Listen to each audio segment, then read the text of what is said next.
How can you be a positive force for good? Have you thought about what it takes to be a high road leader? John C Maxwell's new book is an absolutely fantastic read, and I'm going to give you 3 reasons why you should pick up this book and why you should add this to your collection of knowledge and how you can improve yourself and grow as a high impact leader. I want to thank Adventure Every Day for their footage they've provided, and below is a link to their YouTube channel and you can subscribe. There are 3 types of roads in life. The middle road is fair and even. The low road is divided and keeps people separated to leverage position and power. And finally, there's the high road, that you give first without receiving. And very few leaders are actually capable of this. It's not because they haven't been in these positions before, it's because it is the hardest road to travel. Lesson number 1, bring people together. We're currently living in a divided culture. It started with politics, but it's slowly but surely bleeding into every other industry and the corporate culture. John C Maxwell really talks about how important it is for us to bridge that divide and to be that positive influence in our industries and in the world. He really talks about how important it is to give without receiving. And more than anything, it's showing your people that you work with every day that you're a team player and that you want to be able to get things accomplished. I really love that aspect of giving without receiving. I really think that's very powerful.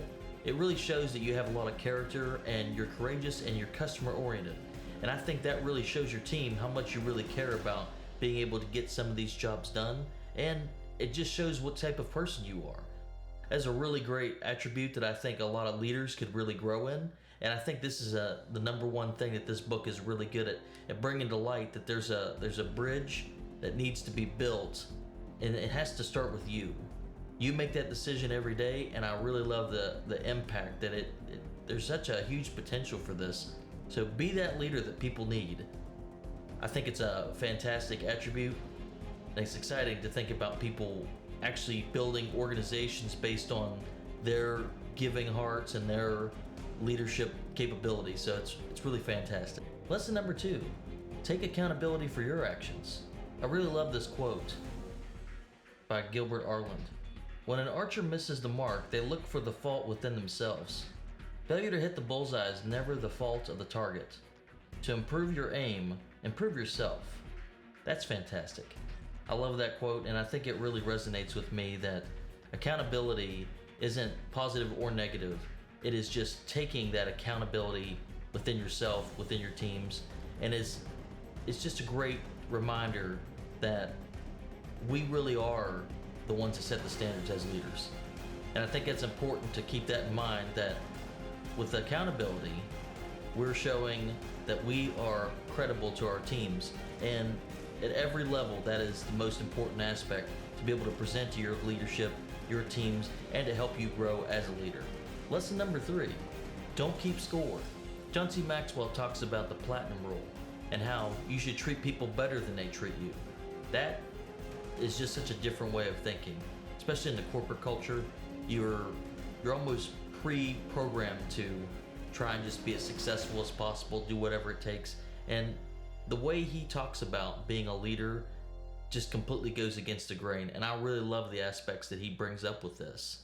He talks about early on in his career as a pastor, he had this couple that would take him and his wife out to dinner, and they would never ask him to pay because he really couldn't afford to. And over all the years that this happened, he decided it was time for him to move on. And that couple came back to him and said, after everything we've done for you, this is how you repay us. And it really resonated with him that the issue was he wasn't keeping track. He thought that they were just being genuinely kind to him, and realistically they were just using that to hold him against him. He never forgot that over all the years that he's been in ministry and all these other leadership positions. And it really just goes to show you, he wants to make sure that people understand that people do keep track of certain things, and that we should do everything in our power to make sure that we're not keeping score of certain things, because in the end, it just hurts you and your team. So he really does bring up a really good point with that, and I think this is a very important aspect. I mean, it's so crazy that people do remember things that you do for them, but they forget the things that you do for them. So the only way we can break that cycle is by being that different type of leader and showing people that you don't have to keep count of everything, because we're going to do the same no matter what.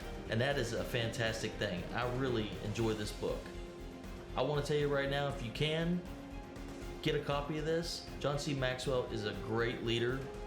I don't agree with everything in his books, but I do think that he has the right mindset of why he wanted people to see this material. I give this book a 4 out of 5, and I think if you can, get a copy, pick it up today, and I'll have a link in the description if you would like to go through Amazon. Also, if you can, give me a like and subscribe. It really helps with the algorithm, and I'm excited about for more content that I'm going to give everyone as we continue to grow this channel. That's all I have for this week on the Leader's Tool Chest, and I hope you have a great day. Thank you.